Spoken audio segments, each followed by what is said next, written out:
7h39, c'est l'heure de l'interview politique en toute franchise et on retrouve Marie Chantray. Bonjour Marie. Bonjour Christophe. Votre invitée ce matin, la ministre des Sports, Amélie Oudéa-Castéra. Bonjour, bienvenue. Bonjour. Bonjour Amélie Oudéa-Castéra. Ça y est, on rentre dans le dur. Sportivement, les Jeux Olympiques débutent officiellement aujourd'hui avec les premiers matchs de football et de rugby à 7 avant la grande cérémonie d'ouverture vendredi. On va y revenir. Le moment de vérité est arrivé, a dit hier le patron, le Comité international olympique. Manière amicale de vous mettre un peu la pression ?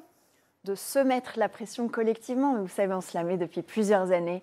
C'est un travail extrêmement minutieux de planification, d'organisation qu'on a mené en équipe. Et vous êtes prêts à accueillir 12 millions de spectateurs, le monde entier sur... Absolument. Nous sommes prêts. On sait qu'au début, il peut y avoir quelques petits rodages qui nécessitent d'avoir encore plus de fluidité, d'attention. C'est un peu de stress pour tout le monde. On se règle. On se rôde, mais la confiance est là. On a fait tout ce qu'il fallait pour être prêt, encore une fois, avec un énorme travail en équipe, autour du comité d'organisation, l'ensemble des parties prenantes. On sait que c'est beaucoup de travail sur la gestion de flux, avec nos opérateurs de transport, évidemment les enjeux de sécurité, mais j'ai envie de dire aujourd'hui, place au sport. C'est ça qui nous motive, c'est ça qui nous inspire. Aujourd'hui, le début des compétitions, une quinzaine de matchs qui démarrent à partir de 15h. Le vrai début des Jeux Olympiques, c'est aujourd'hui. On va revenir évidemment sur ces enjeux de sécurité, d'organisation, mais d'abord des mots du président. L'important, c'est de participer, mais c'est aussi de gagner. Une petite pression aussi mise sur les athlètes. Certains disent qu'on pourrait tripler notre nombre de médailles par rapport à Tokyo. C'est important aussi de dire aux athlètes, il faut des médailles au compteur. Oui, ce qui est important... Je pense que c'est deux choses. C'est d'abord de raisonner en termes relatifs, parce que le sport, c'est du relatif. Ça ne sert à rien de dire on veut 65, 70, 75 médailles. Ça ne sert à rien, mais il y a des instituts qui se projettent et qui disent qu'on pourrait tripler le nombre de médailles. Oui, mais moi, je souligne, vous savez, à Pékin, on avait gagné, c'est là qu'on avait battu nos records de médailles. De mémoire, on en avait eu 43 et on avait été classé seulement 10e nation. À Atlanta, on en avait eu 37 et c'est là que nous avions été à notre objectif d'être 5e. Donc, ce qui compte, c'est le relatif, c'est comment on se positionne par rapport aux autres nations. On s'est donné un objectif très clair qu'on tient maintenant depuis plusieurs années, c'est d'être dans ce top 5. Et c'est vrai qu'aujourd'hui, les projections indépendantes, notamment réalisées par les anglo-saxons, positionnent la France plutôt dans le top 3. Je rappelle que c'est un classement qui est basé sur le nombre de médailles d'or. On en avait eu 10 à Tokyo pour 27. Un total de 33 médailles. 27 souhaités. Pour être dans le top 5, il faut qu'on arrive à multiplier ça par 1,8. Qu'on en ait entre 16 et 20. C'est à peu près ça l'étiage. Mais encore une fois, d'une édition à l'autre, ça peut bouger. En tout cas, ce qui est certain, c'est qu'on a des équipes de France qui aujourd'hui sont en forme olympique, une très grande délégation, 573 athlètes. Qui ont critiqué un peu les hébergements, des lits en carton, c'est aussi ça. C'est aussi avec ça qu'on gagne. Les lits en carton, ils adorent ça. C'était les mêmes à Tokyo. Il y a le sentiment pour les athlètes de contribuer à nos équilibres écologiques. Moi, j'ai échangé avec plusieurs d'entre eux, au contraire. Ils adorent aussi les couettes, qui sont très jolies. Non, tous les détails sont mis en œuvre. Donc, j'évoquais le premier point qui est cette dimension relative. Et puis, fixer des objectifs, c'est bien, à condition d'aligner des moyens correspondants. Et ça, je suis extrêmement fière que nous l'ayons fait. Ça a été fait. On a investi 300 millions d'euros dans la performance en 2023, en 2022, avec des moyens super renforcés à la fois pour aller chercher les meilleurs coachs, y compris parfois à l'étranger, pour soutenir l'achat d'équipements, de matériel, pour donner aux athlètes des services, y compris dans les territoires au plus près de là où ils s'entraînent, et aussi pour les accompagner sur le plan matériel, de leur accompagnement, de leur suivi socio-professionnel, pour que sur le plan de leurs ressources financières, ils se sentent sereins là-dessus. C'était un point capital qui avait choqué beaucoup de gens à juste titre à Rio.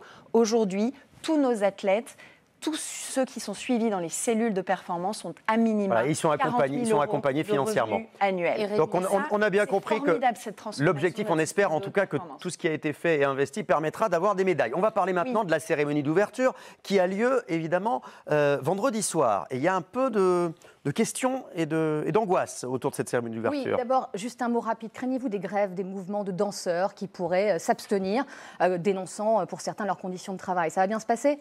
Écoutez, là, le dialogue se poursuit. Je pense qu'il y aura une finalisation rapide, je l'espère évidemment de tout cœur.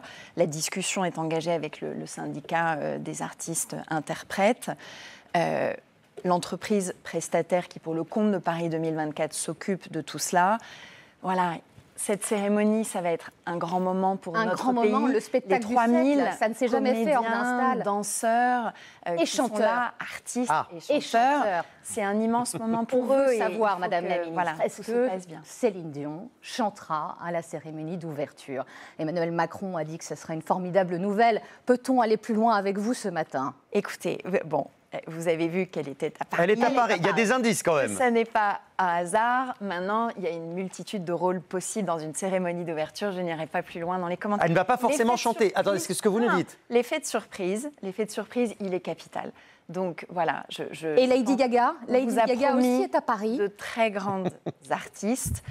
On vous a promis un beau spectacle. On a tout mis en œuvre. On a aussi promis qu'on vous cuisinerait un peu, parce qu'on veut en savoir un peu plus. Lady Gaga, ce serait un symbole envoyé aussi pour les JO dans 4 ans à Los Angeles, une artiste américaine qui vient de la Californie aussi un peu.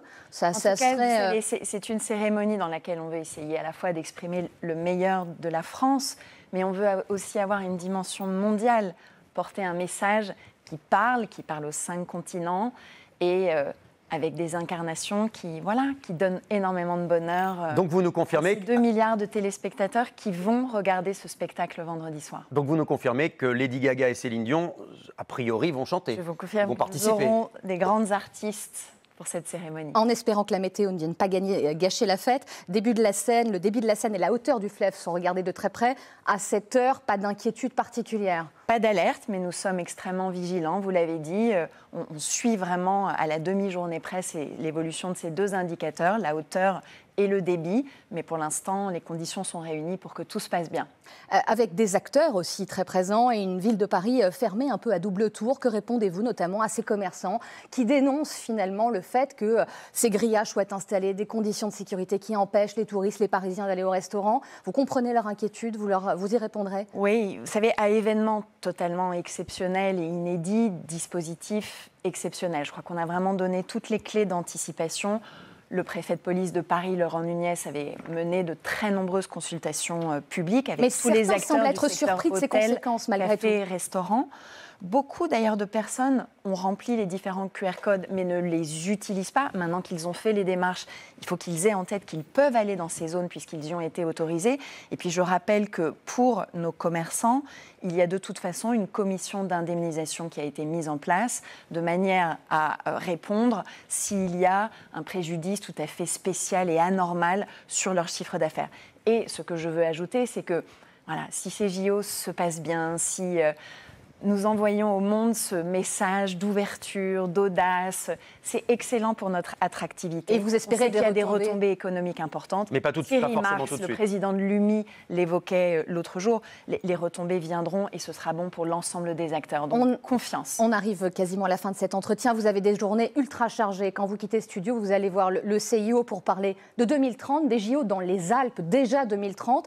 Le CIO qui va, semble-t-il, voter sur les Alpes françaises, mais sous condition, car il regarde la situation politique française de près. Vous les comprenez ? Oui, c'est respectueux aussi de notre démocratie. Pour valider définitivement ce type d'événement, il y a besoin d'avoir des lettres de garantie signées par un Premier ministre. Ça ne relève pas du périmètre des affaires courantes. Nous avons pu leur expliquer tout ça. Le chef de l'État, Emmanuel Macron, a en même temps réitéré au CIO son soutien. On sait que cette candidature, elle est très fortement désirée par les 2 régions, et donc à la fois Auvergne-Rhône-Alpes et Sud, soutenue par le mouvement sportif. L'État accompagnera tout cela avec les bonnes étapes juridiques pour être respectueux du droit et de la démocratie. Merci Amélie Oudéa-Castéra d'avoir été avec nous ce matin. Merci à vous. Merci à toutes les deux. Profitez bien donc de ces Jeux Olympiques, puisque vous avez la chance de pouvoir rester en poste pendant ces Jeux Olympiques. Un soulagement, j'imagine aussi. Et le devoir de mener tout ça, en effet. Et de voir Céline Dion de près. Et de voir Céline Dion de près, Lady Gaga probablement. Merci beaucoup pour toutes ces informations.